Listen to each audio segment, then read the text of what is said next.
అయితే ఒక వాక్యాన్ని మనం చదువుకుందాం. మత్తయి సువార్తలో 1వ అధ్యాయము 22 వాక్యాన్ని ఒకసారి చదవండి ఫస్ట్. ఇదిగో కన్యక గర్భవతి అయి కుమారుని కనును, ఆయనకు ఇమ్మానుయేలను పేరు పెట్టుదురు. ఇక్కడ మనం చదువుతున్న వాక్యంలో ఇదిగో కన్యక గర్భవతి కుమారుని కనును, ఆయనకి ఇమ్మానుయేలు పేరు పెట్టుదు. ఇక్కడ అనేకులు స్త్రీలు తమ బిడ్డలకు జన్మనిస్తున్నారు. కానీ ఇక్కడ చదువుతున్న వాక్యం అంటే కన్యక, వివాహము కానిది, పురుషుని ఎరగని ఒక కన్యక ఈ యొక్క బిడ్డని కంటదని 700 సంవత్సరాల ముందుగానే చెప్పని ప్రవచనం ఉంది. ఇర్మియా గారు మరి యెషయా గారు ప్రవచించారు కదా. యెషయా గ్రంథంలో మనం చదివితే 7వ అధ్యాయము 14 వాక్యం చూడండి. యెషయా గ్రంథము 7వ అధ్యాయము 14 వాక్యం కూడా చదవండి. కాబట్టి ప్రభువు తానే యొక్క సూచన మీకు చూపును, ఆలకించుడి. కన్యక గర్భవతి అయి కుమారుని కని అతనికి ఇమ్మానుయేలను పేరు పెట్టును. ఇక్కడ ఇమ్మానుయేలు అంటే 2 అంకె ఉంది. కింద చదివితే దేవుడు మనకు తోడై ఉన్నాడు. ఇక్కడేమో యెషయా ప్రవక్త ప్రవచించాడు. ఎవరు ప్రవచించారంట? యెషయా ప్రవక్త 700 సంవత్సరాల ముందుగానే ప్రవచించాడు. యేసు ప్రభు వస్తాడు, కన్యక గర్భంలోంచి వస్తాడు అని, దేవుడు వస్తాడని దేవుడే చెప్పాడు. ఎవరి ద్వారా? ప్రవక్త నోట్లో చెప్పాడు. కానీ మత్తయి సువార్త 1వ అధ్యాయం 22 వాక్యాలు చదువుతున్నాం. పరలోకం నుంచి దేవదూత వచ్చి చెప్పింది. ఎవరు చెప్పారంట? పరలోకం నుంచి దేవదూత వచ్చి చెప్పింది. అక్కడేమో ప్రవక్తలు చెప్పారు. ప్రవక్తల నోట దేవుడు బయలుపరిచాడు ముందుగానే ఆయన వస్తున్నాను అని, ఆయన రాకని గురించి. అలాగనే మరలా ఇక్కడ మనం చదువుతున్నాం, ఆయన జన్మించబోతున్నాడు ఇక త్వరలో పలానా వ్యక్తికి, మరియమ్మకని ఆ యొక్క దేవదూత వచ్చి డైరెక్ట్గా మాట్లాడింది. ఇదంతా కూడా యేసు ప్రభువు రావటము దేవుని యొక్క ఉద్దేశం. ఆయనే ఒక మానవ అవతారం ధరించుకొని లోకానికి రావటానికి ముందుగానే ప్రవచించాడు. ఆ తర్వాత మళ్ళా దేవదూత ద్వారా ఆయన బయలుపరిచాడు. దేవదూత కూడా ఆయన చెప్పాడు. అలాగనే మరి ఎవరికి పుడతారో చెప్పాడు. ఆయన మగబిడ్డని చెప్పారు. ఆయనకి ఏ పేరు పెట్టాలో చెప్పాడు.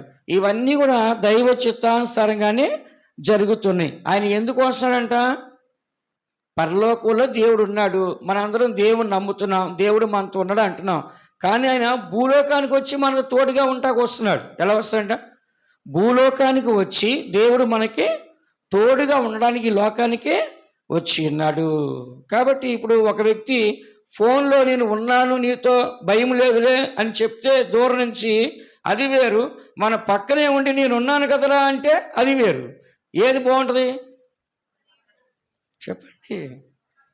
దూరంగా 1000 మంది నేను ఉన్నామంటే అది వేరు, దగ్గరలో ఒక్కడుంటే అది వేరు. ఎందుకు చెప్తున్నా అంటే దేవుడు ఇశ్రాయేలు ప్రజల యందు శాశ్వత ప్రేమ ఉంచి ఉన్నాడు. కాబట్టి ఆ ఇశ్రాయేల్ యొక్క ప్రజల్ని దేవుడు కోరుకున్నాడు. కాబట్టి ఆ ఇశ్రాయేల్ ప్రజల్ని నశించిపోచు ఉండగా ఆయన చూసి, ఆయన నశించిపోచున్న దాన్ని వెతక రక్షించే లోకానికి వచ్చిన్నాడు. అయితే ఇక్కడ మనం చదువుతున్న ముఖ్యమైన ఉద్దేశం అంటే దేవుడు మనకి తోడుగా ఉన్నాడు అని చదువుతున్నాం. ఈ దినాన్ని మనం ఉదయాన్నే లేచి ఏమనుకుంటాం? మనం మరణం వచ్చిద్దని, లేకుంటే వ్యాధి వచ్చిద్దని, ఇంకా నష్టం వచ్చిందని మనం అనుకుంటామా? లేదు. దేవుడు మనకు తోడుకున్నాడు, మాకు విశ్వాసం ఉంది, మేము ప్రేయర్ చేసుకున్నాం, దేవుడు మాతో ఉన్నాడు అని మనం నమ్ముతున్నాం. కాబట్టి నమ్మిన వారికి దేవుడు తోడుకుంటాడు, నమ్మని వారికి ఉండడు. ఎవరైతే నమ్ముతారో దేవుడు వాళ్ళతో ఉంటాడు. నమ్మితే నీ దేవుని మహిమని చూస్తావు. అంటే నువ్వు నమ్మితే దేవుని చూస్తాను అర్థం అనమాట. అని ప్రతి దేవుని బిడ్డ గుర్తించాల్సి అంటే ఈ దినాల్లో దేవుని నమ్మిన తర్వాత ఎవరిని చూడాలి? మనము దేవుణ్ణి చూడాలి. అని ఇక్కడ చదువుతున్న వాక్యంలో ఇమ్మానుయేలు అంటే దేవుడు మనకి తోడుగా ఉన్నాడని మనం చదువుతున్నాం. మీరందరూ చెప్పండి, ప్రత్యక్షంగా దేవుడు మొట్టమొదటిసారిగా మనుషులకి ఏ విధంగా తోడుగా ఉన్నాడు అంటే కళ్ళకి కనపడే విధముగా, కళ్ళకి కనపడే విధముగా దేవుడు మొట్టమొదటిగా మొట్టమొదటిగా దేవుడు ఏ విధంగా తోడుగా ఉన్నాడు చెప్పండి? ఆదామవ్వలతో వాళ్ళు సృష్టించి వాళ్ళతో రోజు వచ్చి పలకరించి వెళ్ళేవాడు. అది అయిపోయిన తర్వాత, అది స్టార్టింగ్ కదా. స్టార్టింగ్లో దేవుడు వాళ్ళకి ఎవరు లేరు కాబట్టి దేవుడే వాళ్ళకి తోడుగా ఉన్నాడు, వాళ్ళతో మాట్లాడు. తర్వాత అగ్ని స్తంభము మేఘస్తంభంతో వాళ్ళతో ఉన్నాడు. పగలైనా రాత్రైనా వారి ఎదురు నుంచి ఆ స్తంభాన్ని తీసేయలేదు. అంటే పగలంతా ఉన్నాడు, రాత్రి అంతా ఉన్నాడు. శత్రువు వెనకాల వస్తే ఏం చేశాడు? శత్రువు దగ్గరికి వెళ్ళి ప్రజలు వెనకాల అండగా నిలబడి శత్రువులు రాకుండా చేశాడు. శత్రువులు ముందు వస్తే ఏం చేశాడు? ముందుకు వెళ్ళి శత్రువులు వీళ్ళ మీద రాకుండా కాపాడాడు. అదే అగ్ని స్తంభం ఏం చేస్తుంది? వీళ్ళకేమో వెలిగిస్తూ ఉంది, శత్రులకేమో చీకటిస్తూ ఉంది. చూసారా?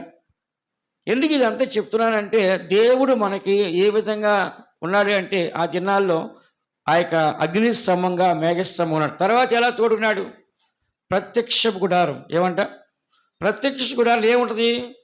మందస్సు ఉంటుంది. ఏముంటుందంట? ఆ మందస్సు ఉంటుంది. ఆ మందస్సులో దేవుడు ప్రత్యక్షమయ్యేవాడు. దాని పేరేమి? ప్రత్యక్ష గుడారం. అంటే ఏంటి? పరలోక నుంచి దేవుడు అక్కడ ప్రత్యక్షమయ్యేవాడు. కాబట్టి ఆ మందస్సు ఎక్కడ ఉంటే అక్కడ దేవుడు ఉన్నాడని అర్థం. అవన్నీ ఇప్పుడు మీకు రెఫరెన్స్ చెప్తే మీరు రెఫరెన్స్లు మాకు చెప్తాను, మీరు రాసుకోండి, చదవడానికి టైం చాలదు. మరి నిర్గమాకాండం 13వ అధ్యాయము 21వ వాక్యంలో అగ్ని స్తంభంగా మేఘస్తంభంగా పగలైనా రాత్రైనా ఆయన దాన్ని తీసివేయని చెప్పి మనం చదువుచున్నాం. యెహోషువ గ్రంథంలో 3వ అధ్యాయం 10-11 వాక్యాల్లో సర్వలోక నాథు నిబంధన మందస్సము మనకి తోడుగా ఉంది, దేవుడు మనతో ఉన్నాడని మనం చదువుచున్నాం. కాబట్టి ఆ దినాల్లో వాళ్ళకి అగ్ని స్తంభంగా ఉన్నాడు. ఆ తర్వాత మందస్సంగా దేవుడు వాళ్ళతో ఉన్నాడు. ఆ తర్వాత యేసు ప్రభు ఇమ్మానువేలు దేవుడిగా వచ్చాడు. ఎలా వచ్చాడంట? ఇమ్మానువేలు దేవుడిగా వచ్చాడు. ఆ తర్వాత ఎలాగ వచ్చాడు? నేను మిమ్మల్ని అనాథులుగా విడవను. ఏమనంటే ఆయన, నేను మిమ్మల్ని యోహాను సువార్త 14వ అధ్యాయం 16వ వాక్యంలో, నేను మిమ్మల్ని అనాథులుగా విడవను, మీ వద్ద ఎల్లప్పుడూ ఉండుటకు పరిశుద్ధాత్మను పంపిస్తా, ఆదరణకర్తని. ఏ కర్త అంట? పరిశుద్ధాత్మని, ఆదరణకర్తని ఎల్లప్పుడూ మీ వద్ద ఉండడానికి ఏం చేస్తున్నాడు? పంపిస్తా అని చెప్పాడు. అందుకని దేవుని బిడ్డలు మనము ఈ యొక్క సత్యాన్ని మనం చదువుచున్నాం. మరి మత్తయి సువార్త 28వ అధ్యాయం 20వ వాక్యం ఏం చెప్పాడు? ఇదిగో నేను మీకు సదాకాలము తోడై ఉన్నాను. ఏమన్నా అంట? ఇదిగో నేను మీకు సదాకాలము తోడై ఉన్నానని ఆయన చెప్పినట్లుగా ఇక్కడ మనము చదువుచున్నాం. కాబట్టి ప్రతి దేవుని బిడ్డ కూడా ఈ సత్యాన్ని మనం చదువుచున్నాం. దేవుడు తన ప్రజలకి ఆయన తోడుగా ఉంటూ వస్తూ ఉన్నాడు. అయితే మీకు ముఖ్యమైన విషయం మనం చదువుకున్నట్లయితే లూకాసు వార్త 2వ అధ్యాయము 8వ వాక్యాన్ని చదువుకుందాం. ఆ దేశములో కొందరు గొర్రెల కాపరులు పొలములో ఉండి రాత్రివేళ తమ మందను కాచుకొనుచుండగా ప్రభువు దూత వారి యొద్దకు వచ్చి నిలిచెను. ప్రభువు మహిమ వారి చుట్టూ ప్రకాశించినందున వారు మిక్కిలి భయపడిరి. ఇక్కడ మనం చదువుచున్న వాక్యంలో, ఆ దేశంలో కొందరు గొర్రెల కాపరులు పొలములో ఉండి రాత్రివేళ తమ మందను కాయిచుండగా ప్రభు దూత వారి యొద్దకు వచ్చి నిలిచెను. ప్రభువు మహిమ వారి చుట్టూ ప్రకాశించను. ఇక్కడ మనం చదువుచున్నాం, యేసు ప్రభు వస్తాడని ప్రవక్తల ద్వారా ప్రవచించాడు. మీరు పోయిన సంవత్సరం విన్నారు కదా, పోయిన సంవత్సరం ప్రవచనాల గురించి చెప్పానండి. యేసు ప్రభు వస్తాడని ఎవరెవరు ప్రవచించారో అది చెప్పాను, అది యూట్యూబ్లో అట్లాగే ఉంది. కాబట్టి ఇక్కడ యెషయా ప్రవచించాడు యేసు ప్రభు వస్తాడని. ఆ తర్వాత దేవదూత వచ్చి ప్రవచించింది ఆయన జన్మిస్తాడని. ఆ తర్వాత ఆయన పుట్టిన తర్వాత దేవదూతలు వచ్చి మాట్లాడుతున్నాయి. ఎవరితో? మొట్టమొదటి ఎవరితో మాట్లాడినాయండి? గొర్రెల కాపరులతో. పుట్టిన తర్వాత నేను చెప్పేది ఎప్పుడంట? పుట్టిన తర్వాత గొర్రెల కాపరులకు వచ్చి దేవదూత చెప్పింది, నేడు మీ కొరకు రక్షకుడు పుట్టినాడు దావీదు పట్టణమందు. ఎక్కడంట? దావీదు పట్టణమందు నేడు మీ కొరకు రక్షకుడు పుట్టినాడని చెప్పేసి మొట్టమొదటగా యేసు ప్రభు పుట్టాడని ఎవరికి సువార్త ప్రకటించబడింది? పరలోక దేవదూతల ద్వారా. గొర్రెలు కాపరంటే వాళ్ళు సాఫ్ట్వేర్ ఇంజనీర్లా లేకపోతే హార్డ్వేర్ ఇంజనీర్లలో? చదువు లేని పామర్లు అంటారు. ఏమంటారంట?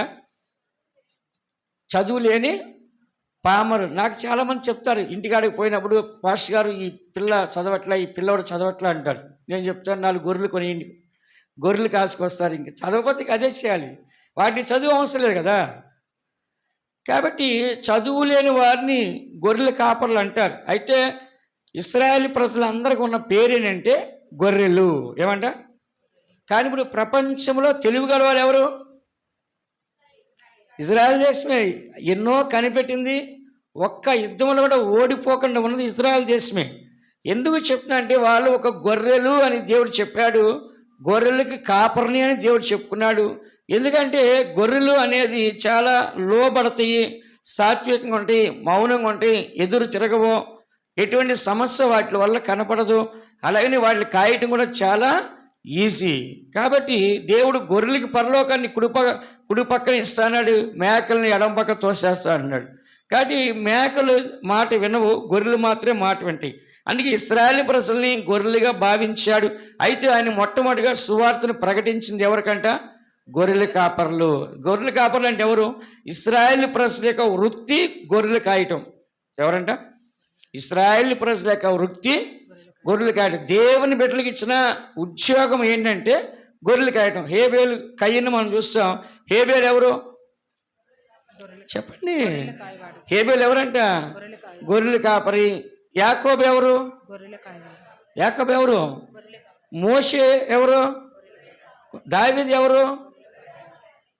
అవునా? అప్పుడు యేసు ప్రభు ఏమంటున్నాడు? ఇశ్రాయేలు ప్రజలు అందరూ గొర్రెలు కాపర్లే. ఐగుప్తు దేశంలో ఫరో ఏమన్నాడు? ఐగుప్తు దేశం ఎదుట ఉంది, మంచి ప్రదేశం ఉంది, గోషేను దేశంలో నీ కుటుంబాన్ని పెట్టు యాకోబు, యోసేపు అని చెప్పి ఏమన్నాడు? నా మందలు అన్నిటి మీద కాపర్లుగా మీ వాళ్ళని పెట్టాడు. అంటే హెబ్రీల యొక్క వృత్తి ఏంటి అంటే గొర్రెలు కాయటం. యాకోబు పిల్లలందరూ ఏం కాశారంట? గొర్రెలు కాశారు. దావీదు ఏం కాశారంట? గొర్రెలు. ఎందుకు కాశారంటే నిజంగా చెప్పాలంటే గొర్రెలు కాయటం అనేది చాలా మంచి జీవితం. అది దానికంటే మంచి ఉత్తమైనది ఇంకొకటి లేదు. కాబట్టి దేవుడు బయలుపరచబడా యేసు ప్రభు పుట్టాడని గొర్రెల కాపరులతో దేవదూత వచ్చి మాట్లాడింది. వారికి మాట్లాడిన తర్వాత వాళ్ళందరూ కూడా వెళ్ళి అక్కడికి వెళ్ళి ఆ యొక్క కాపరులు ఆ యొక్క బిడ్డను చూశారు. అటు తర్వాత ఎవరు చూశారు చెప్పండి? జ్ఞానులు. ఎవరంట? జ్ఞానులు వెతుక్కుంటూ వస్తున్నారు. ఆ బిడ్డ ఉన్న చోటకు వచ్చి ఆ నక్షత్రం ఆగింది. యేసు ప్రభు యొక్క నక్షత్రం కనపడినప్పుడు జ్ఞానులు ఫలానా సమయాన్ని ఆయన పుడతాడు, ఫలానా స్థలం ఆయన పుడతాడని తెలుసుకొని ఆ జ్ఞానులు దాన్ని వెతుక్కుంటూ వచ్చినప్పుడు ఎక్కడికి వచ్చి ఆగింది? యేసు ప్రభు ఎక్కడైతే ఉన్నాడో అక్కడ నక్షత్రము ఆగింది. అప్పుడు వాళ్ళు వచ్చి ఏం చేశారు? బంగారము, సాంబ్రాణి, బోళాన్ని తీసుకొచ్చి ఆయనకి సమర్పించారు. కాబట్టి ఇక్కడ చదువుతున్నాము, మొట్టమొదటి యొక్క సువార్త లేకుంటే యేసు ప్రభు జన్మించనే మాట ఎవరికి వినపడింది? గొర్రెల కాపర్లకి. వెళ్ళినందరూ ఎవరికంట? గొర్రెల కాపర్లు. అందుకనే వాళ్ళకి చాలా జ్ఞానం ఉంటుంది. ఎవరికి? గొర్రెల కాపర్లకు చాలా జ్ఞానం ఉంటుంది. ఇప్పుడు ఇజ్రాయెల్ దేశం జ్ఞానం ఉన్న వాళ్ళ, జ్ఞానం లేని వాళ్ళ? చెప్పండి. మనము ఎవడో తయారు చేసింది, ఆ చైనా వాడో ఇంకెవడో తయారు చేసిన పనికిమాల సామాను మనం వాడతాము. కానీ వాళ్ళు అలా కాదు, ప్రతిదీ వాళ్ళే తయారు చేస్తారు. విన్నారా? ప్రతిదీ వాళ్ళు తయారు చేసి అందరికి పంపిస్తారు. వాళ్ళు తయారు చేసే బాంబులు ఎవరు తయారు చేయలేరు. వాళ్ళకున్న ఏ ఒక్క వస్తువు కూడా బయట ఎక్కడ దొరకదంట. వాళ్ళే ప్రపంచానికి అమ్ముతున్నారు. విన్నారా? ఇంతవరకు మీకు తెలుసు, ఒక దేశం మీద యుద్ధానికి వస్తే ఆ దేశంతో బూడిదైపోయేది. ఇప్పుడు ఏ దేశం కూడా బూడిద అవ్వకుండా ఏం చేస్తారు? డ్రోన్స్ కనిపెట్టారు. వచ్చే ఫ్లైట్ని డ్రోన్తో కొట్టి దాన్ని అక్కడ చంపేస్తారు. అలాంటివి కనిపెట్టినప్పుడు కూడా ఎన్నో దేశాలు వీళ్ళు పోయి లెబనాను, హమాస్, సిరియా, ఇంకా ఇరాను, ఈ అన్ని దేశాలకు వెళ్ళి బూడిద చేసి వచ్చారు. కానీ వీళ్ళ దేశానికి ఏమీ కాదంట. వీడేసిన బాంబు 40 కిలోమీటర్ల దూరం భూకంపం వచ్చేస్తుందంట. చూడండి ఎట్లా ఉంది, అది ఎంత భయంకరంగా ఉందో. అంత తెలివి గలవాడు ఎవరంట? ఇజ్రాయెల్. ప్లాస్టిక్ కనిపెట్టింది ఎవరు ఫస్ట్? ఇజ్రాయెల్. మొత్తం ఇసుక భూమి కాబట్టి నీళ్లు నిలబట్లే, కాబట్టి ఒక చెట్టు పండు పండట్లా కాబట్టి వాళ్ళు ఏం చేస్తారంటే ఒక 10 అడుగులు ఇసుకలో తవ్వేసి ప్లాస్టిక్ షీట్ వేసేసి దానిపైన 10 అడుగులు ఇసుక వేసేసి నీళ్లు పోసి నీళ్ళు అక్కడ నిలబడి ఇసుకలో పంటలు పండించారు. రేట్లు పండించారండి. అక్కడి నుంచి ప్లాస్టిక్ కుర్చీలు, ప్లాస్టిక్ టేబుళ్ళు, ప్లాస్టిక్ బాటిల్, చెత్త అంతా దేంట్లోంచి వచ్చింది? ఆ ప్లాస్టిక్లోంచి వచ్చింది. ఎందుకు చెప్తున్నా అంటే అంత గొర్రెల కాపర్లకి దేవుడు ఎందుకు బయలుపరచండి? వాళ్ళు చాలా తెలివి గలవారు. ఇప్పుడు మీరు చెప్పండి, ఎవరాలో చాలా తెలివి గలవాళ్ళమాట వాళ్ళు. ఎప్పుడు కూడా అలా ఓడిపోయిన వాళ్ళు కానే కాదు. ఎందుకు చెప్తానంటే దేవుని పిల్లలైన మనందరం కూడా ఇక్కడ మనం చదువుతున్నాం. ఆయన ఎక్కడ పుట్టాడు యేసు ప్రభు? బెత్లెహేంలో. ఎక్కడన్నా? యూదయ పక్కనే ఉంటుంది బెత్లెహేం. యూదయ బెత్లెహేం అని మనం చదువుతున్నాం. దాని పేరు మొట్టమొదటి ఎఫ్రాతా. ఏమంట? ఎఫ్రాతా. అయితే ఎఫ్రాతా అనే స్థలాన్ని ఆ తర్వాత ఏమైందంటే దానికి ముందు పక్కన ఉంది ఒకటి సియోనుపురం. ఏం పురం అంట? సియోనుపురం ఉంది. సియోనుపురాన్ని దావీదు పట్టుకున్న తర్వాత దానికి దావీదుపురం అని పేరు మార్చాడు. ఏం మార్చాడంట? దావీదుపురంగా మార్చాడు. దావీదుపురం పక్కనే ఎఫ్రాతా ఉంటుంది, సియోను పక్కన. దాని పేరే బెత్లెహేం అని పెట్టారు. అందుకనే మీకా 5వ అధ్యాయం 2వ వాక్యంలో బెత్లెహేమా ఎఫ్రాతా, నీవు ఎంత మాత్రం స్వల్పమైన గ్రామం కాదు, నీవు ఇశ్రాయేలుని ఏలబోవాడు నీలోంచే వస్తున్నాడు. ఇశ్రాయేలు ప్రభుని ఏలుబడి చేసే యేసు ప్రభు నీలోంచి వస్తాని ముందుగానే ప్రవక్త ప్రవచించాడు. అలాగనే యేసు ప్రభు ఎక్కడి నుంచి వచ్చాడు? బెత్లెహేం నుంచి వచ్చాడు. మీరు ఒకసారి మత్తయి సువార్త రండి. ఒక్కసారి ఒక వాక్యం మీరు చదివితే మీకు క్లియర్గా అర్థమైంది. మొదటి అధ్యాయం మత్తయి సువార్త మొదటి అధ్యాయము 5వ వాక్యం చదవండి. 5వ వాక్యము చివరిలో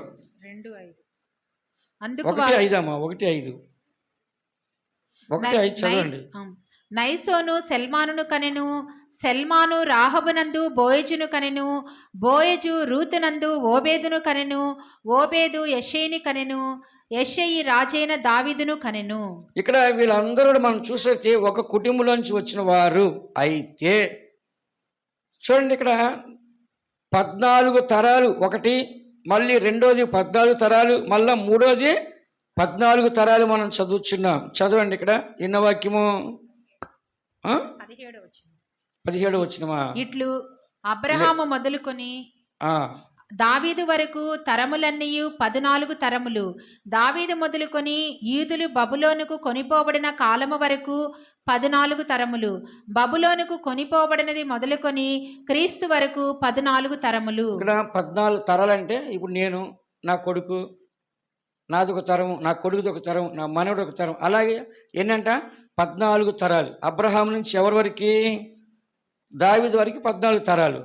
దావీదు సంతానం ఉన్న తర్వాత, దావీదు చనిపోయిన తర్వాత వీళ్ళు బబులోను చేసిన 70 సంవత్సరాలు కొనుక్కోబడిన తర్వాత అక్కడ 14 తరాలు ఉన్నారంట. ఎన్ని తరాలు? అక్కడి నుంచి 14 తరాలు. అక్కడి నుంచి మళ్ళీ ఎన్ని తరాలు? మళ్ళీ క్రీస్తు వరకు బబులోను కొనుక్కోబడిన తర్వాత క్రీస్తు వరకు 14 తరాలు. అంటే ఎందుకు ఇది అంతా చెప్పుకుని వస్తా అంటే, యేసు ప్రభు యొక్క తాతలు ముత్తాతలు ఎవరు అంటే బోయాజ్. ఎవరంట? బోయాజ్. రూతు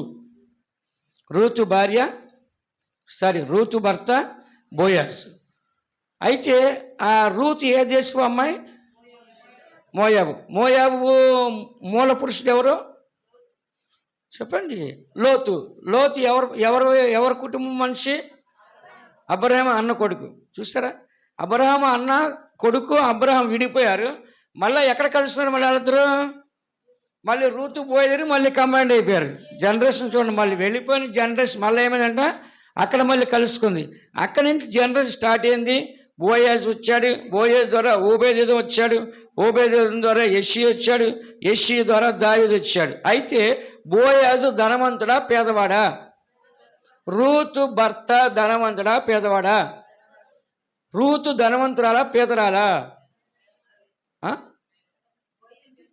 బోయాజ్ చేసిన ధనవంతురాలైంది కదా.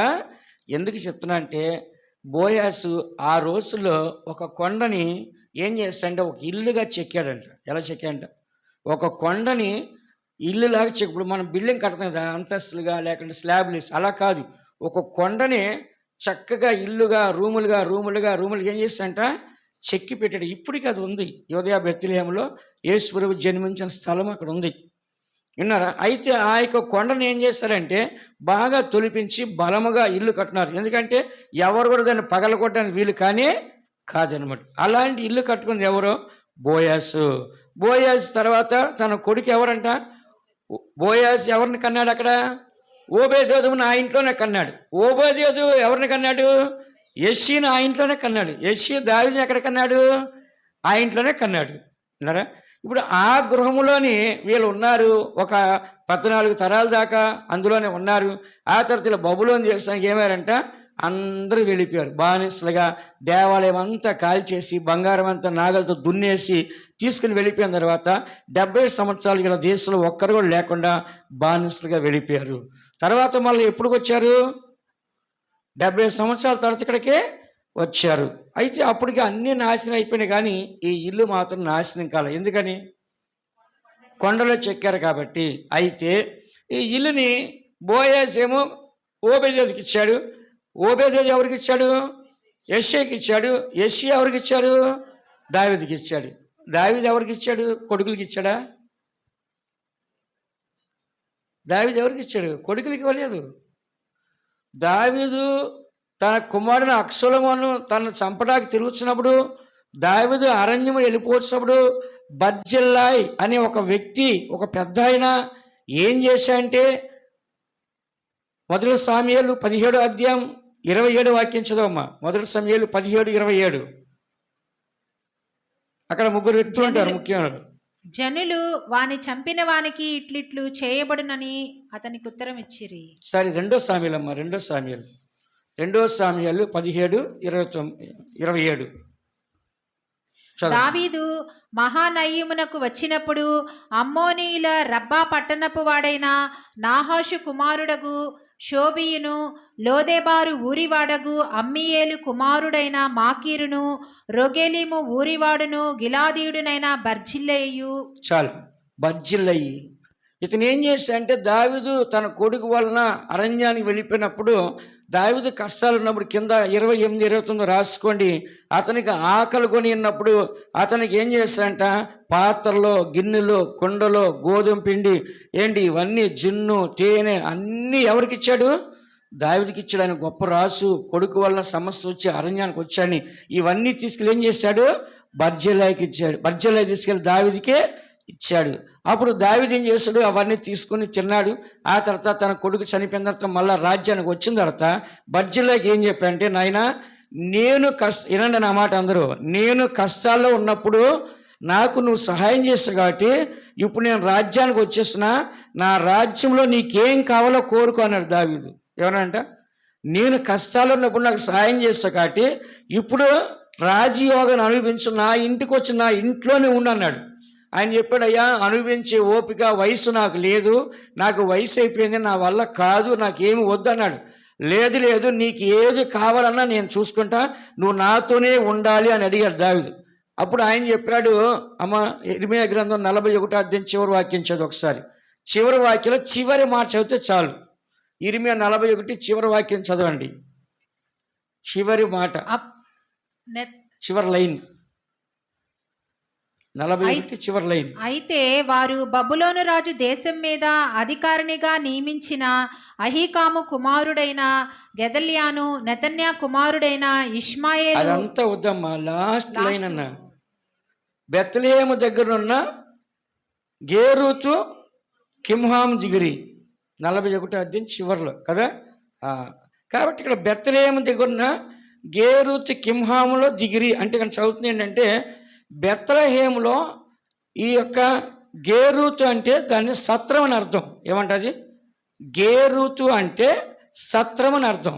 కాబట్టి ఇక్కడ బెత్లెహేములో సత్రం దగ్గర దిగారు. ఆ సత్రం పేరేమంట? కిమ్హామ్. ఏమంట? కిమ్హామ్. కిమ్హామ్ అంటే ఎవరు? బర్జిల్లయి కొడుకు. ఎవరు కొడుకు అంట? బర్జిల్లయి కొడుకు. అప్పుడు దావీదుతో ఆయన అన్నాడు, అయ్యా అనుభవించేంత వయసు నాకు లేదు, నాకు ఏమి వద్దు, నువ్వేదైనా ఇవ్వాలనుకుంటే నాకు కుమారుడికి ఇవ్వండి అని చెప్పాడు. ఎవరికంట? కుమారుడికి ఇవ్వండి. కుమారుని తీసుకెళ్ళి తన రాజ్యంలో ఉన్నతంగా పెట్టుకొని దావీదు ఆ తర్వాత ఏం చేస్తాడంటే ఆ ఇల్లుని కిమ్హాంకి ఇచ్చాడు. ఎవరికి ఇచ్చాడంట చెప్పండి? ఎవరికి ఇచ్చాడంట? కిమ్హాంకి ఇచ్చాడు. దాని పేరు కిమ్హామ్ అని వచ్చింది దాని పేరు. అతను ఏం చేశాడంటే, అతను కొంతకాలం అయిపోయిన తర్వాత, దావీదు చనిపోయిన తర్వాత, ఇది ఎవరో ఒకరు బలవంతులు వచ్చి లాక్కుంటారు, దీన్ని ఇల్లు చాలా అందంగా ఉంది కదా, దీన్ని మనం కాపాడలేము, కాబట్టి దీన్ని ఏం చేద్దాం అంటే అది మెయిన్ రోడ్డు పక్కనే ఉంటుందంట, అన్ని ఊర్లకి సెంటర్గా ఉంటుందంట. కాబట్టి దీన్ని సత్రంగా మార్చేస్తే అందరికీ పనికి వస్తుంది అని చెప్పేసి అతను ఏం చేశాడంటే గేరుతు కింహాం అని పెట్టాడు. అంటే కింహాం యొక్క సత్రం అని పెట్టాడు. ఏమిటంట సత్రం అని పెట్టినప్పుడు ఏం చేస్తారు, దారి వాళ్ళు అందరూ వచ్చి ఏం చేస్తారంట, అక్కడే ఉండి అక్కడే పండుకొని అక్కడే తిని, పేదవాళ్ళు, అనాథులు, దిక్కులేని వాళ్ళు అందరూ ఏం చేస్తారంట, అక్కడే ఉంటారు. వాళ్ళ యొక్క మేకలు, గొర్రెలు అవన్నీ కూడా ఏం చేస్తారు, అక్కడే కట్టేసుకుంటా ఉంటారు అన్నమాట. అయితే ఆ ఇంటికాడ యేసుప్రభు జన్మించాడు. ఏ ఇంట్లో? బోయాజు ఇంట్లో జన్మించాడు. ఇప్పుడు ఎవరింట్లో జన్మించాడు యేసుప్రభు? అందరూ ఏమంటున్నారు, ఎక్కడో రోడ్డు మీద పుట్టాడంట, పశువుల పాకలో పడేశారంట, ఆయన్ని దిక్కులేని బతుకు, దిక్కులేని జన్మ అయింది అని మాట్లాడుతున్నారు. ఆయన ఎక్కడ పుట్టాడు చెప్పండి? 14 తరాల తర్వాత కూడా ఆ ఇల్లు స్టాండర్డ్గా ఉంది, ఇప్పటికీ ఉంది. ఆ ఇంట్లోనే యేసుప్రభు ఏం చేశాడంట, పుట్టాడు. ఎలా పుట్టాడు? వాళ్ళ నాన్న నాజరేతులో ఉన్నాడని వడ్రింగ్ పని చేసుకొని. నజరేత్ కొంచెం బాగుంటుంది, అందుకని ఏం చేస్తాడు, నజరేతులో పని చేసుకుంటాడు. కాబట్టి ఇప్పుడు ఏంటంటే ఆధార్ కార్డు లాగా జనసంఖ్య కోసం వీళ్ళందరూ బెత్లెహేముకు రావాల్సి వచ్చింది. సొంత ఊరు ఏది? బెత్లెహేమే కదా, వాళ్ళ తాతల కాలం నుంచి ఉండేది బెత్లెహేమే. కానీ వ్యాపార నిమిత్తం నజరేతుకు పోయారు. అప్పుడు మరియమ్మ గర్భముతో ఉంది, 9వ నెల. యేసు ప్రభు గర్భంలో ఉన్నాడు. యేసు కలిసి జనసంఖ్య రాపించుకోవడం ఎక్కడికి వచ్చారు? బెత్లెహేంకి వచ్చారు. ఇంకా అక్కడ ఏమైందంటే ఆ జనసంఖ్యకి వచ్చిన తర్వాత ఆమె అక్కడే డెలివరీ అయింది. అప్పుడు అక్కడ ఎవరు వాళ్ళకి బంధువులు లేరు. ఎందుకని? 70 సంవత్సరాలు కొనుక్కోబడిన తర్వాత అందరూ చెదిరిపోయారు, ఎక్కడెక్కడికో పోయారు. ఇంకా వాళ్ళు ఎవరు బంధువులు లేరు. కానీ ఊరు మాత్రం ఏది? ఇప్పుడు నేను ఉన్నాను, ఇప్పుడు నేను నెల్లూరులో ఉన్నాను. నేను ఎన్ని ఊర్లు తిన్నా ఫస్ట్ నా ఊరి పేరు చెప్పాలి లేదా? నువ్వు ఎక్కడ పుట్టావు, లేదా మీ తల్లిదండ్రులు ఎక్కడ, అదే చెప్పాలి మనం. ఇవాళ అమెరికాలో పుట్టి అమెరికాలో పెరిగిన మీ తల్లి, మీ తండ్రి, మీ తాత ఎక్కడంటే నా ఊరే చెప్పాలి నేను. అలాగే వీళ్ళు ఏం చేశారంటే సొంత ఊరికి వచ్చారు. వచ్చిన తర్వాత వాళ్ళకి ఎవరు బంధువులు లేరు కాబట్టి ఆ రాత్రి ఏం చేస్తుంది, అక్కడ సత్రంలోనే డెలివరీ అయింది ఆమె. ఎవరు? మరియమ్మ. ఎవరింట్లో? వాళ్ళ ఇంట్లోనే. చెప్పండి, ఎవరింట్లో అంట?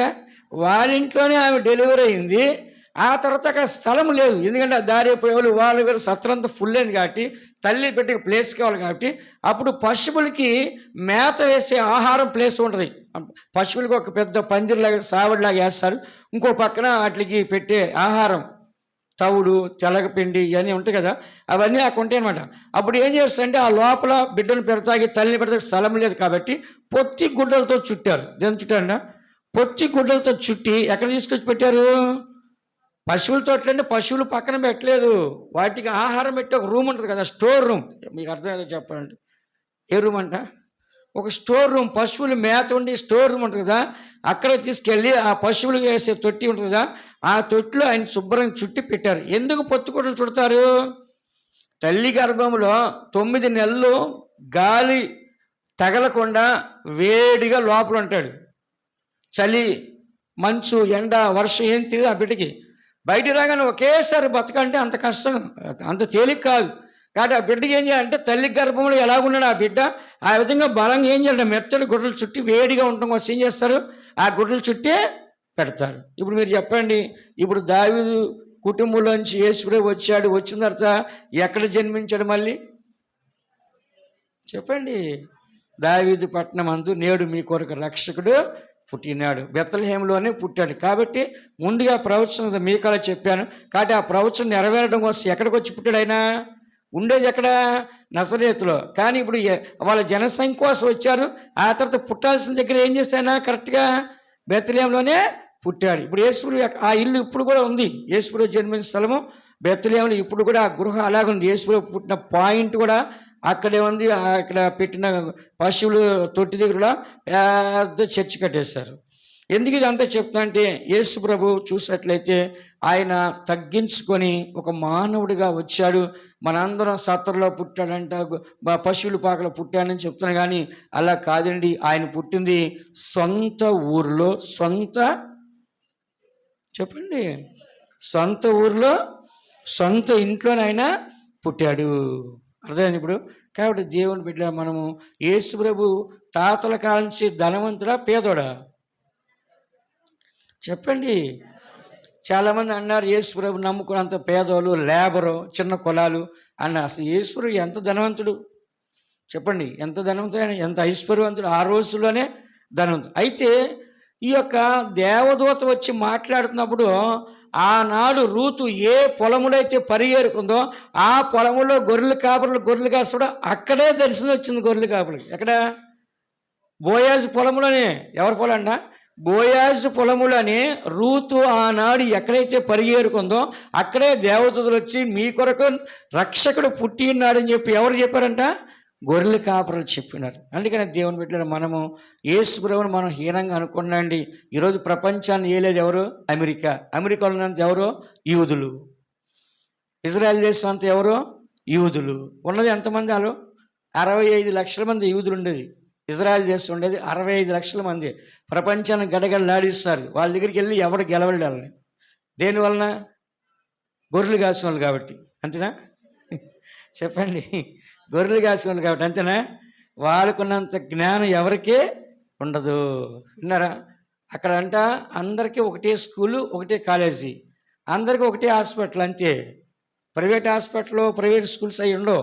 ఎవరికైనా సరే ఒకే హాస్పిటల్, ఒకే స్కూల్. ఎవరి పిల్లలైనా సరే. ఒక అడుక్కునే లేబరోడు అదే హాస్పిటల్కి పోవాలి, ప్రధానమంత్రి అదే హాస్పిటల్కి పోవాలి. సమానంగా ఉండాలి అంతా. ఎందుకు అంత చెప్పుకోవచ్చు అంటే ఇక మనం టాపిక్లకి వెళ్ళిపోదాం. కాబట్టి ఇక్కడ ఇశ్రాయేల్ ప్రజలందరూ కూడా వృత్తి ఏమంట? గొర్రెలు కాయటము. కాబట్టి వాళ్ళందరూ కూడా గొర్రెలు కాసింది ఎందుకు చెప్పండి? గొర్రెలు కాయటం అంటే ఒక తగ్గింపు జీవితం. ఏమంట? తగ్గింపు జీవితం అనమాట. ఎందుకంటే గొర్రె అనేది సమస్తాన్ని భరించగలదు, అలాగే గొర్రెలు కాపుడా సమస్తాన్ని భరించగలడు. అందుకని చదువుచున్నాం పరిశుద్ధ గ్రంథంలో పలు స్థలాల్లో దేవుని గురించి మనం చదివినట్లయితే కనుక యేసుప్రభువుని మనం చూస్తే యోహాను సువార్త 1వ అధ్యాయము 29వ వాక్యాన్ని చదువుకుందాం. యోహాను సువార్త 1వ అధ్యాయం 29వ వాక్యం. మరునాడు యోహాను యేసు తన యొద్దకు రాగా చూచి, ఇదిగో లోక పాపమును మోసుకొని పోవు దేవుని గొర్రెపిల్ల. యేసు ప్రభువును చూడగానే యోహాను గారు ఏం చెప్తున్నాడు?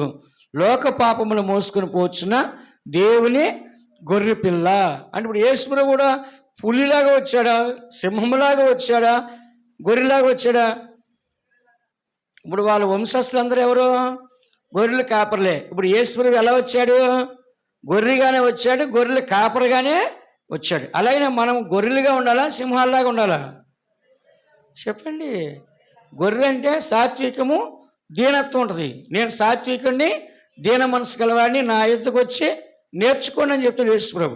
అందుకని ఇక్కడ మనం చదువుతున్నాం, యేసు ప్రభు ఒక గొర్రెగా వచ్చినాడు. ఇదిగో లోక పాపమును మోసుకొని పోవచ్చున దేవుని గొర్రె పిల్ల. యేసు ప్రభు ఎలా వచ్చాడు? ఇప్పుడు గొర్రె పిల్లలాగానే వచ్చాడు. విన్నారా?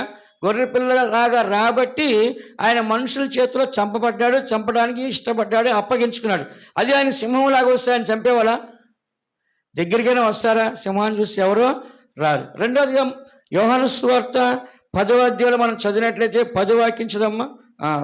10వ అధ్యాయం 14వ వాక్యం. నేను గొర్రెల మంచి కాపరిని. చాలు. మళ్ళీ ఇక్కడికి వచ్చారు కానీ ఎలా మారిపోయాడంటే గొర్రెగా ఉన్న యేసు ప్రభు గొర్రెలకి మంచి కాపరని. ఏమన్నా గొర్రెలకి మంచి కాపరని అంటే కాపరుల్లో కూడా ఆయన ఎలాంటి వాడంటే మంచి కాపరి.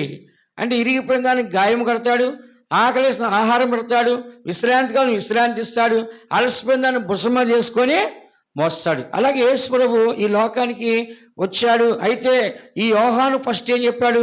లోక పాపమును మోసుకొని పోచిన దేవుని గొర్రెపిల్ల అని చెప్పాడు. మరొక స్థలంలో నేను నీళ్ళలో బాప్తిస్తాను, ఆయన మీకు అగ్నిలో బాప్తిస్తం ఇస్తారని చెప్పాడు. ఇంత గొప్పగా చెప్పిన యోహాను ఒక దినాన్న ఆయన అవిశ్వాస పడిపోయి, ఆయన దుఃఖపడిపోయి అసలు ఈయన యేసు ప్రభువా కాదా, రావలసిన వాడు ఈయన కాదా అని డౌట్ పడ్డాడు. మత్తయి సువార్త 11వ అధ్యాయం 5వ వాక్యం చదవండి. మత్తయి సువార్త 11వ అధ్యాయం 5వ వాక్యం త్వరగా చదవండి. 11:5. గుడ్డివారు చూపు పొందుచున్నారు, కుంటివారు నడుచుచున్నారు, కుష్ఠరోగులు శుద్ధులగుచున్నారు, చెవిటివారు వినుచున్నారు, చనిపోయిన వారు లేపబడుచున్నారు, బీదలకు సువార్త ప్రకటింపబడుచున్నది. చాలు. యోహాను గారు అడిగారు యేసు ప్రభువును చూసి, లేకుంటే ఆయన దగ్గరికి మనిషిని పంపించి నువ్వేనా యేసు ప్రభు ఇంకెవరైనా అని ఆయన డౌట్ వచ్చేస్తుంది. ఫస్ట్లో చాలా విశ్వాసుడు యోహాను గారు, తర్వాత ఎలా మారిపోయానా అవిశ్వాసిగా మారిపోయాడు. అప్పుడు యేసు ప్రభు మెసేజ్ పంపించాడు. ఏమని పంపించాడు? గుడ్డివారు చూస్తున్నారు, కుంటివారు నడుస్తున్నారు, చెవిటివారు వినుచున్నారు, మూగవారు మాట్లాడుతున్నారు, కుష్టి రోగులు శుద్ధులగుచున్నారు, చనిపోయిన వారు లేచున్నారు, పేదలకు సువార్త ప్రకటించబడుతుంది, నేనే కన్ఫామ్గా అని ఆయన మెసేజ్ పంపించాడు. ఎవరికి? యోహాను గారికి. చూస్తారా ఎందుకు చెప్తున్నా అంటే, యేసు ప్రభు వచ్చింది ఏంటంటే అందరికీ మంచి చేయడానికి గొర్రెగా వచ్చాడు, గొర్రెల కాపరగా వచ్చాడు. ఫస్ట్ ఎలా ఉన్నాడు ఆయన? గొర్రెగా ఉన్నాడు. ఇప్పుడు ఒక మనిషి మనం తీసుకుందాం, ఫస్ట్ స్టూడెంట్గా ఉంటాడు, తర్వాత ఆయన లెక్చరర్ అయిపోతాడు, టీచర్ అవుతాడు, ప్రొఫెసర్ కూడా అవుతాడు. అవునా కదా? దాంట్లో ట్రైనింగ్ తీసుకున్నాడు ఆయన కూడా. అలాగే మనం కూడా చూసినట్లయితే యేసు ప్రభు ఫస్ట్ గొర్రెగా వచ్చాడు, ఆ తర్వాత ఎలా మారిపోయాడు? గొర్రెల కాపరిగా ఆయన మారిపోయాడు. కాబట్టి ఇప్పుడు మనము ఎవరిని ఫాలో అవ్వాలి? 27 వాక్యం చదవండి. అందులోనే యోహాను సువార్త 10:27. యోహాను సువార్త 10వ అధ్యాయం 27వ వాక్యం చదవండి. నా గొర్రెలు నా స్వరము వినును, నేను వాటి నెరుగుదును, అవి నన్ను వెంబడించును. ఇక్కడ మనం చూసినట్లయితే నా గొర్రెలు నా స్వరం విన్నో అవి నన్ను వెంబడించు. ఇప్పుడు మనం ఎవరి స్వరం వినాలి? గొర్రెల కాపరి అయినా యేసుక్రీస్తు యొక్క స్వరాన్ని మనము వినాలి. ఎవరిని వెంబడించాలి? మనము యేసుక్రీస్తు మనం ఏం చేయాలంట? వెంబడించాలి. అందుకని ప్రతి దేవుని బిడ్డ గుర్తుపెట్టుకోవాల్సిందంటే మనము గొర్రెల్లాగా ఉండాలా, సింహాల్లాగా ఉండాలా? సింహం ఏం చేద్దాం? మనిషిని చంపేస్తుంది. మనం చంపేసే వాళ్ళలాగా ఉండాలా? ఉండకూడదు. విన్నారా? కొంతమంది చూస్తేనే భయం వేస్తాం. మనం చాలా మూర్ఖంగా, క్రూరంగా, కోపముగా, రాక్షసులాగా, దెయ్యాల్లాగా ఉంటారు. కొంతమంది చూస్తే ఎంతో మౌనంగా, సౌమ్యంగా, సాత్వికంగా, దీనత్వంగా, ఎంతో తగ్గించుకొని, ఎంతో లోబడేవారుగా, ఎంతో భయపడేవారుగా, ఎంతో వినయంగా, క్రమశిక్షణగా ఉంటారు. కాబట్టి ఇట్లా 2 రకాల మనుషులు ఉంటారు. అలాగే మనం చదువుతున్నాం, యేసు ప్రభు మన గురించి ఘనంగా చెప్తున్నాడు, నా గొర్రెలు నా స్వరం వినునో అవి నన్ను వెంబడించును. కాబట్టి ప్రతిరోజు కూడా దేవుని యొక్క స్వరాన్ని మనం వినాలి. ప్రతిరోజు కూడా దేవుని ఏం చేయాలంటే మనము వెంబడించాలి. కాబట్టి దేవుడికి గొర్రెలే కావాలన్నాడు ఆయన. ఏమన్నంట? ఆయన కావాల్సిన ఎవరంట? గొర్రెలు. అందుకని మత్తయి సువార్త 10వ అధ్యాయం 5వ వాక్యం మీరు చదివితే, మత్తయి సువార్త 10వ అధ్యాయం 5వ వాక్యం చూడండి. యేసు ఆ 12 మందిని 6వ వాక్యం ఇశ్రాయేలు వంశములోని నశించిన గొర్రెల యొద్దకే వెళ్ళుడి. చాలు.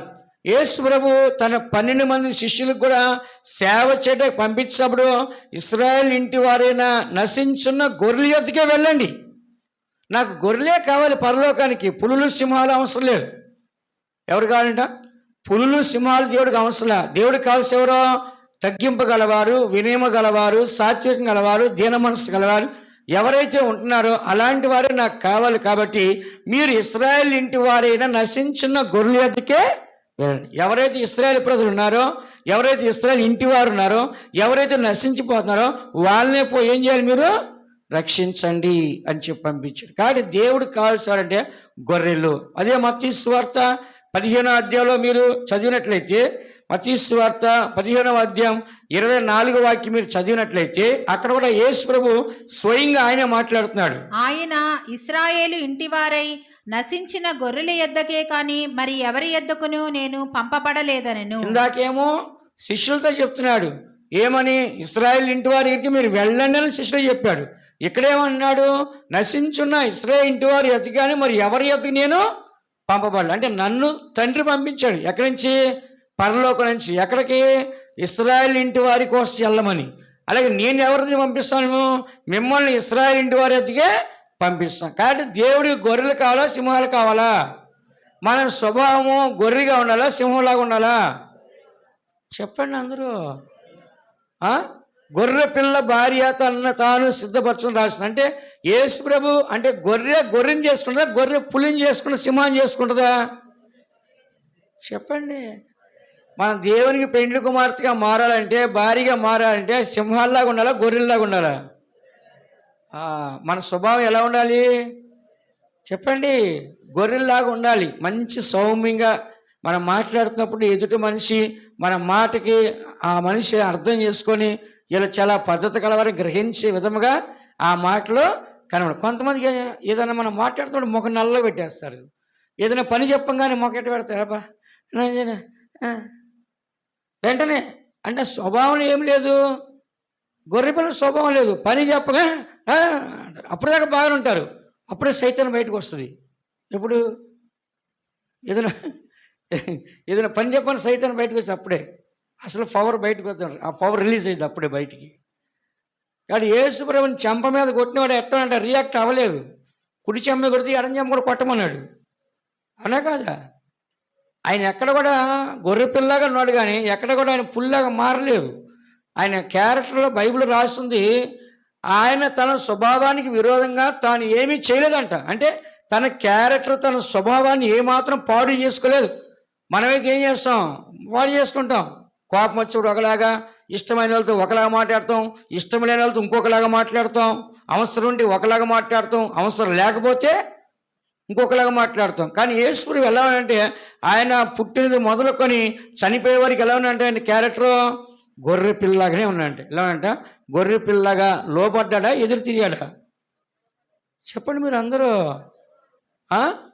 లోబడుతున్నారు. నేను కూడా చాలామంది పాస్టర్లతో మాట్లాడుతున్నప్పుడు వాళ్ళు చెప్తారు, అయ్యా మా సంఘంలో కొంతమందిని మేము భరించలేకపోతున్నాం, ఎదురు తిరుగుతున్నారు, తిరుగుబాటు చేస్తున్నారు, కొడతా కూడా వచ్చేస్తున్నారు, ఏందయ్యా వీళ్ళంతా, మేము ఎలా బతకాలయ్యా అంటారు.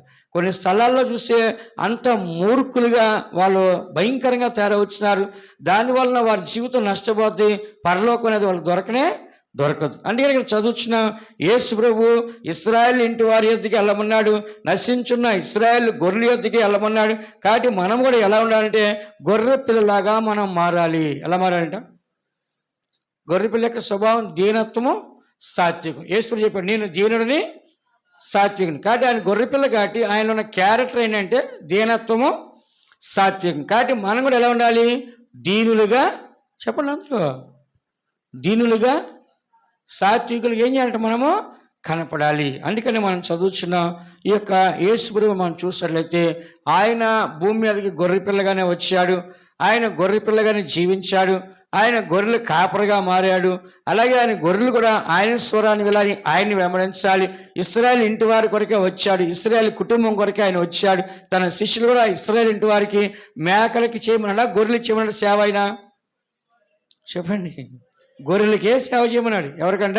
గొర్రెలకే సేవ చేయమని చెప్పాడు. అలాగనే ఆయన చెప్పినట్లుగానే ఆ గొర్రెలకి వాళ్ళు కూడా సేవ చేయడానికి ముందుకే వెళ్ళినారు. అందుకని దేవుని బిడ్డలను మనము యేసు ప్రభువును మనం చూస్తున్నట్లయితే ఆయన ఒక గొర్రెల కాపరి ఉన్నాడు. ఒక సందర్భంలో చెప్పాడు, జకర్యా గ్రంథం 13వ అధ్యాయము 7వ వాక్యంలో, గొర్రెల కాపరిని కొట్టుదురు, గొర్రెలు చెదరపోవును అన్నాడు. అంటే ఏంటి?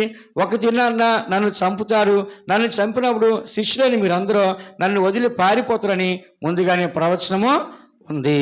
అందుకని దేవుని బిడ్డ మనము మన స్వభావము చావడానికి సిద్ధంగా ఉండాలి. గొర్రె చావడానికి సిద్ధంగా ఉంటుందా, చంపడానికి సిద్ధంగా ఉంటుందా? చెప్పండి, గొర్రె చావడానికి సిద్ధంగా ఉంటుందా, చంపడానికి సిద్ధంగా ఉంటుందా? చావడాకే సిద్ధం. కానీ యేసు ప్రభు వదక తేబడిన గొర్రె పిల్లవలే ఉన్నాడా, లేకుండా చంపే సింహంలాగా ఉన్నాడా? వదక తేబడిన గొర్రె పిల్లలాగా ఉన్నాడు. ఆయన వధించబడ్డాడు, సర్వలోక పాపానికి ప్రాయశ్చిత్తం కలిగడానికి కల్వారి శిలువలో ఆయన మరణించి ఆయన ప్రాణాన్ని పెట్టాడు. కానీ ఆయన ఎవరిని కొట్టినట్లు, ఎవరిని చంపినట్లు ఎక్కడ బైబిల్లో రాయబడి. అందుకని దేవుని బిడ్డ మనము యేసు ప్రభువును మనం చూస్తున్నప్పుడు ఆయన గొర్రెల కాపరి అని చెప్తున్నాడు.